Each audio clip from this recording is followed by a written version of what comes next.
Magandang evening sa ating lahat dyan mga guys. For today's ulam guys, magluluto tayo ng ginataang tilapia. Ayan na guys. Iba-iba tayo ng luto sa ginataang tilapia, no? Kasi yung iba, ipapaksiw muna siya bago lagyan ng gata. At ito namang niluluto namin, diretso lang siya sa gata. Lagyan lang yan siya ng luya, bawang, sibuyas.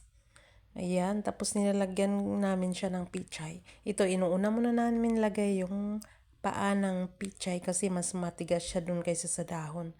Kaya unahin muna natin yan siya and then pakuluan. Ayan na guys, nilalagay ko na yung dahon ng pichay. Ayan na guys, sarap, malinam na, manamis-tamis. Ayan na guys. Ito na siya guys. Luto na siya.